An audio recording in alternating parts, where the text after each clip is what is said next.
Sosyal daw ang mga ibong ito dahil ang kanilang breakfast nakaserve sa mga baso. Hindi raw bababa sa 300 sunbird ang dumadalaw sa kanilang lugar. Ito siguro yung mga pinaglalagyan nila ng food ng sunbird. And abangan natin, ano? Malamang maya-maya nandito na yan.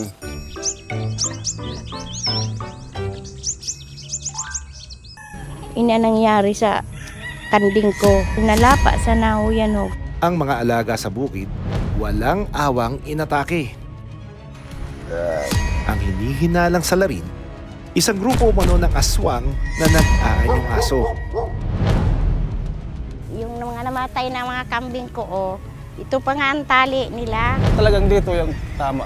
Yung parang ilang ngipin ba yun? Nakatusok sa kanya eh. Pero doon isang nilalang ang umaatake dito sa mga alagang kambing at baka. Sabi ng ilan dito, aswang daw. Pero na nga ba yung totoo?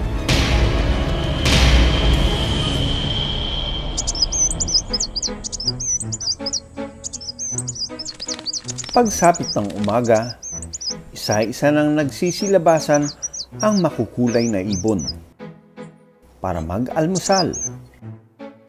Pero sosyal daw ang mga ibong ito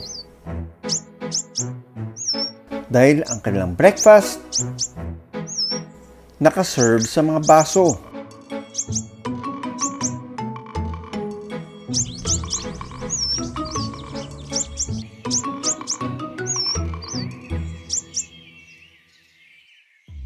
Sa isla ng Romblon, makikita ang mga garden sunbird o tamsi na masayang nanginginain sa mga baso. Kanya-kanya silang pwesto na parabang mga customer sa isang coffee shop. At ang kanilang almusal, tubig na may asukal.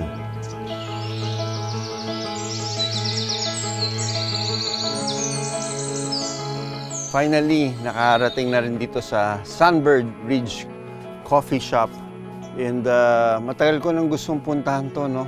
Ito siguro yung mga pinaglalagyan nila ng food ng Sunbird. And abangan natin, ano? Malamang maya-maya nandito na yan. Kwento ng mag-asawang Tony at Lynn, isa sa mga atraksyon sa kanilang coffee shop ay ang mga garden sunbird o tamsi. How did this concept started? Really accidental. Lynn had seen one little tiny sunbird in captivity one time, a sunbird, and then we came here. We saw the same birds flying in the garden, and we said, oh, that'd be interesting. Why try and trick them to feed?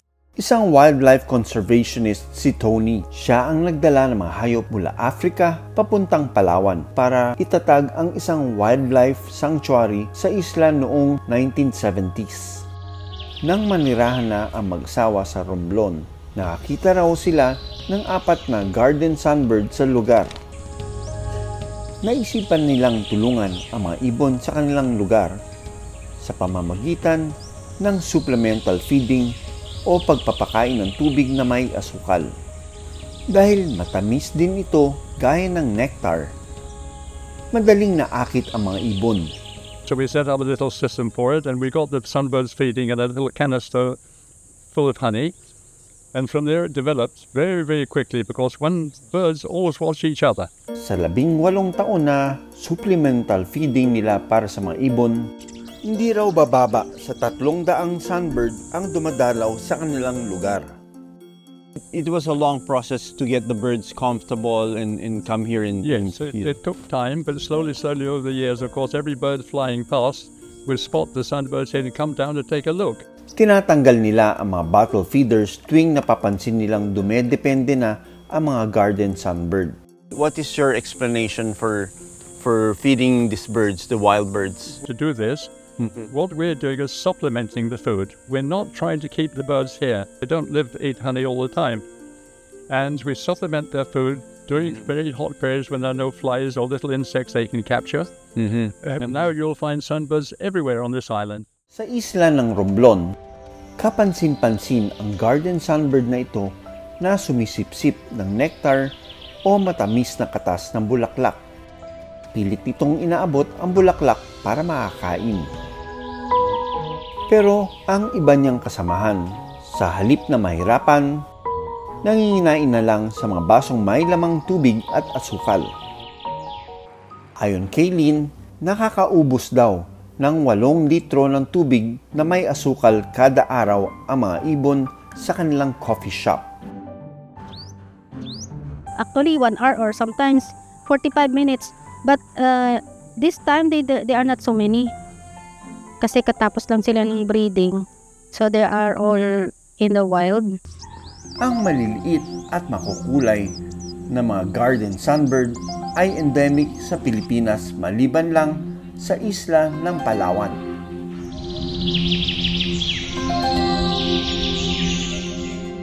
Gaya ng mabubuyog, mahilig din ito sa nectar o matamis na katas mula sa mga bulaklak. Ang kanilang pakurbang tuka ginagamit nito para sumipsip ng nectar. Habang nanginginain din ang mga ito sa bulaklak, dumidikit sa kanilang katawan ang pollen na makakatulong sa pagpaparami ng mga halaman. Hindi raw pinapayagan nila Lynn at Tony na hawakan ng mga customer ng coffee shop ang mga garden sunbird. Natutuwa, nag-i-enjoy, napaka-free nila, parang gusto kong maging birds. Nakaka-relax din po. Tsaka isa pa, parang may kasabay ka kumakain habang sila pinapanood mo kung paano sila kumakain. Paalala ng ornithologist o eksperto sa mga ibon na si Dr. Carmela Española, ang mga ibon ay pollinators o tagapagpalaganap ng buto sa wild. Kaya ang simpleng pagkain nito, malaking epekto sa natural na pagpaparami ng mga halaman at puno. Ang resulta noon ay pwedeng magkaroon din ng disease transmission. Kasi meron kang concentration ng mga ibon, no? So, naiipon sila sa isang lugar. Pwedeng yung may mga sakit ay pwedeng magkahawa-hawa sila. Ang another effect noon ay overpopulation. So, pwedeng dumami sila sa isang lugar. Another effect would be pwedeng magkaroon ng imbalance. Dapat pag-aralan ang tamang paraan ng paggawa nito, no? Dependent ang mga hayop na ito, mga ibon na ito, sa binibigay na pagkain ng tao. May metallic blue na balahibo sa dibdib ang mga lalaking garden sunbird. Ipinapakita nila ito para mapansin ng babaeng sunbird. Kaya ng mga garden sunbird mabuhay sa kagubatan at sa hardin. Itinuturing din itong least concerned species ng IUCN Red List of Threatened Species. Hindi lang mga garden sunbird ang nakikinabang sa supplemental feeding nila Tony at Lynn sa mga ibon. Nakikisalo rin sa pagkain pati ang ibon na bulbul. Omnivores o kumakain ng halaman at mas maliliit na insekto ang mga ibon na ito. Nandito lang tayo, nasa garden, and the birds, they feel very comfortable na nag-build sila ng nest dito. Ano? So, ibig sabihin, they don't feel threatened. And ito, ang may gawa niyan is bulbul daw ang may gawa ng nest niyan.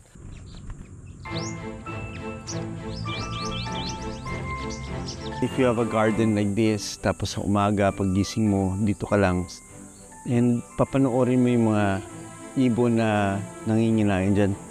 Ibang feeling na nakaka-relax na you see these birds are not afraid, and it only shows that hindi sila takot dahil alam nila walang panganib sa kanila. Some will say na we shouldn't interfere with the wildlife. For me, this is lesser evil. I don't think it's that bad, you know, kasi sa ibang lugar, yan na rin ang ginagawa nila eh. Siguro depende, pagka ang panahon kulang sa pagkain, pwede natin i-supplement. let's say summer, maraming namumulaklak na mga puno, kaya nilang isupplement itong mga ibon na ito. Kung overweight ba sila or parang normal naman yung pangangatawan nila.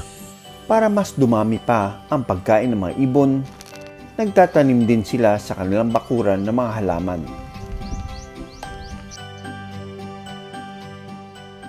Ang pagtulong sa mga ibon ay hindi masama, lalo na sa panahong hirap ito sa pagkuha ng pagkain.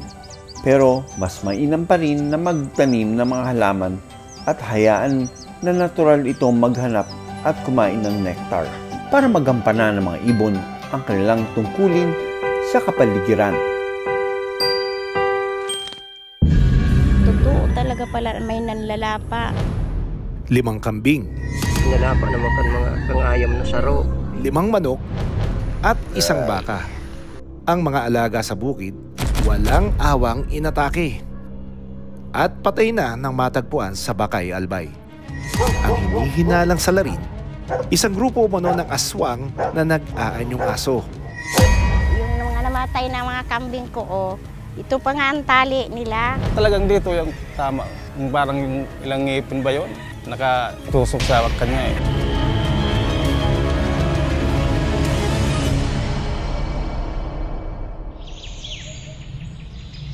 Ang mga residente, tila di mapakali. Kasabay ng malakas na buhos ng ulan, pag-ala-gala raw kasi ang umaatake sa kanilang mga alagang hayop. Kinabukasan, ito ang tumambad sa barangay Pili Iraya. Halos mahati raw ang katawan, wakwak ang tiyan at tinanggal pa ang lamang loob. Lahat ng inataking 6 na kambing, buntis at mga anak na sana ngayong buwan. Kaya mga 2 to 4 AM yun eh. Kaso lakas ng ulan nun eh, kaya hindi namin makon yung pangyayari, hindi makalalabas eh. Nakita na lang pag umaga ng pagliwanag na, kita namin yung mga kambing patay. 6 sila lahat dito eh. Yung 5 ang napatay. Awang-awa si Felix sa nangyari sa kanyang mga alaga. Wala na, kalahati na lang natira. Wala na yung laman loob. Yung 5 buntis yun eh. Agad kong pinuntahan ng barangay Pili Iraya para alamin ang sitwasyon doon.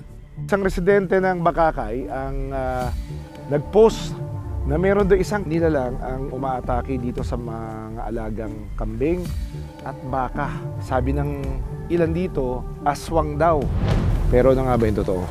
Ipinakita ng residenteng si Doris ang nakalulungkot na sitwasyon ng mga hayop. Ito sila linapa ng aso dito, linapa sila. Kaya dyan yung makita yung post ko, dyan sila, mga tali ng mga kambing, yan.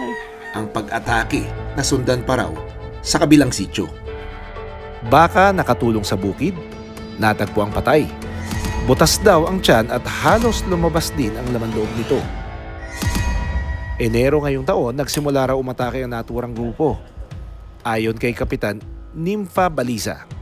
Actually po, ma'am, hindi lang itong recent nangyari yan. Twice na po ito nangyari dito. Una po doon sa, sa Purok 2. Ganon din na senaryo, kambing din, nilapa. Then, itong huli, itong 5 kambing, saka isang baby baka. Ang pinaniniwala ang grupo umano ng aswang, nag-aanyong aso. May nakakita, 4 daw na aso. 2 puti, 2 itim. Pero hindi lang daw malaking hayop gaya ng kambing at baka ang nilalapa, maging ang mga alagang manok.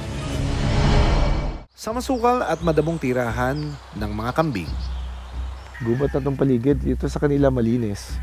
Pero outside of this compound, talagang masukal. Maririnig ang tahol ng mga aso, kasabay ang malakas na ulan. Nung Sabadong gabi, super lakas ang ulan. Tapos may naririnig daw siya na mga ingay ng mga kambing. Akala nang nag-alaga, ingay lang sa ulan. Di niya pinansin. Inatake na pala ng mga ligaw na aso ang 6 sa 11 kambing. Andito pa nga yung mga yung mga namatay na mga kambing ko. Ito pa nga ang tali nila. May bakas na malalalim na kagat ang mga kambing. Sa kabila dito, maswerte namang nakaligtas ang isang buntis na kambing. Meron pang natirang isa, buhay pa, kaso hindi nakakatayo eh. Talagang dito yung tama, yung parang yung ilang ngipin ba yun, nakatusok sa kanya eh. May kagat ito sa bandang likod, malapit sa binti. Dito sa binti ang kagat eh. Siguro kasi nanunuwag sila kaya ang kagat niya dito sa binti. Kasi hindi naman makasipa itong mga to eh. Pero marunong silang manuwag. At masakit yung nila, mga sungay. Ito, gamutin natin ito maya-maya. Bakit nga ba mga buntis na kambing ang inaatake? Probably because hindi masyado makagalaw yung mga buntis. Mas sila magumala, mas susceptible sila. Mabigat yung pagkilos, kaya madali sila atakihin. Ang ilang residente, hindi raw naniniwala na aswang na nag-aanyong aso ang gumawa nito, kundi mga galang aso. Hindi naman ako naniniwala sa mga aswang-aswang na yan. Wala pa naman tayong nakitang aswang. Isang may nakita na, siguro, maniniwala tayo. Pero ito talaga aso ang tumayo. Samantala, binigyan ko na ng gamot ang nakaligtas na isang kambing. Okay. Bigyan ko siya ng antibiotics that will help para mas mabilis gumaling. Yung kanyang sugat, no? Maganda rin na linisin natin yung sugat niya. Para hindi lang awin, uurin, para mas mabilis gumaling yung kanyang sugat. Nasa higit 4 na malalaking aso raw ang nanlapa sa mga kambing. May mga ganito talaga ng pangyayari na kapag yung mga feral na aso, dating alaga, na wala na mayari, tapos nagsama-sama sila, they parang switch pack mentality. Sumusugod sila para maghanap ng pagkain, parang nati-trigger yung kanilang pagiging hunter. They try to start looking for prey. Ang mga ligaw na aso na maaaring sumalakay, posibleng magkakasamang inaalagaan noon bago ito napabayaan at naging palaboy. Dating alaga yun, mga asong yun. Tapos ngayon di na naalagaan kasi yung may-ari wala na. Inaiwan yung mga aso. Meat daw ang pinapakain dati. Ngayon wala na. Siyempre kakain sila ng kaya nilang lapain. Kakain talaga nila. Makalipas ang 1 linggo, muli na namang umatake ang mga aso. Sa pagkakataong ito, 5 manok na may kagat sa leeg ang natagpo ang patay. Pero hindi na naabutan ng mga residente at barangay ang mga umataking aso. Ayon kay Kapitan Nympha Baliza, dayo lang daw ang mga aso sa kanilang barangay. Agad na inireport ng barangay sa kinauukulan ang nangyari. Tumawag po ako sa PNP, Bakakay, para doon po sa naganap dito kasi masyado ng alarming. How much more kung wala na silang makita dito na biktima nila ng mga kambing? How if kung mga bata na ang biktima? Sa batas, lahat ng alagang hayop ay dapat nakatali at nakakulong sa loob ng bakuran. At ang mga pag-aalaga ng hayop ay maaaring ma-impound. Ayon yan sa Provincial Ordinance No. 005/2019 o Responsible Pet Ownership. Ang gawin na muna, pansamantala, ikutin ang lahat ng households para ma-advise na mayroong mandatory na talagang dapat ikulong o kaya talian yung mga hayop. Para naman makilala kung lahat ng may owner ng pet dito na dog, kung lahat na nakatali, mayroong panggala, prove na hindi taga rito ang aso. Bago pa mangyari ang insidente, regular na umiikot na raw ang ilang opisyal ng barangay para masigurong walang galang aso sa kanilang lugar.